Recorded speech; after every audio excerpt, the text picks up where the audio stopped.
পৃথিবীর কোনো জায়গায় যখন কোনো মুসলমান নির্যাতিত হয় তখন অন্য সকল মুসলমানদের দায়িত্ব ছিল সেই মুসলমানদেরকে রক্ষার জন্য নিজেদের সব কিছু ত্যাগ করে তাদের পাশে দাঁড়ানো।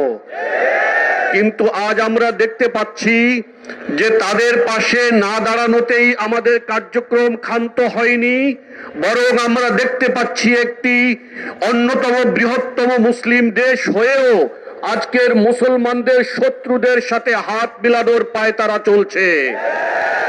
প্রিয় ভাইয়েরা, আজ বাংলাদেশের রাজনৈতিক নেতৃবৃন্দ যখন ক্ষমতার হালুয়া রুটির ভাগ বাটোয়ারা নিয়ে ব্যস্ত, তখন আমরা আজকের আপনাদের সামনে এখানে দাঁড়িয়েছি কোনো রাজনৈতিক উদ্দেশ্যে নয়।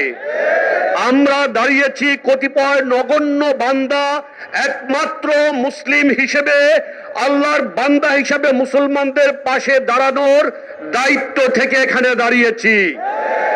আমাদের কোনো রাজনৈতিক সুবিধা হাসিলের কোনো উদ্দেশ্য নেই, আমাদের কোনো স্বার্থ নেই। আমাদের একটাই স্বার্থ, আমাদের মুসলমান নির্যাতিত ভাইদের পক্ষে আমাদের কণ্ঠস্বরকে তুলে ধরা। আজ গাজ্জা শুধু একটা শহর নয়, আজ গাজ্জা সন্তান হারা মায়ের বুক। আজ গাজ্জা একটা শহর নয়, এখানে প্রতিনিয়ত মাটিতে ছিটকে পড়ছে মৃত শিশুর খেলনা।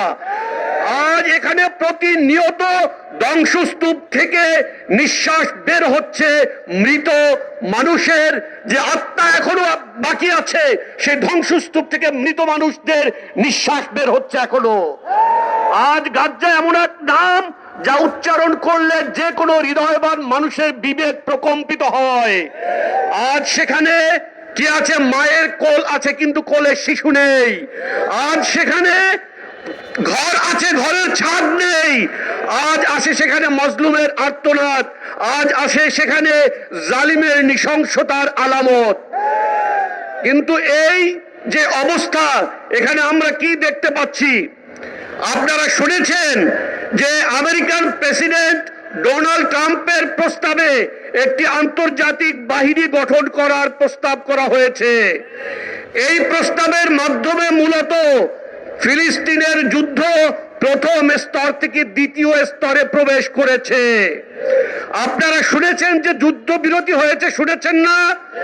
বাস্তবতা কি আমি আপনাদেরকে একটু তুলে ধরি।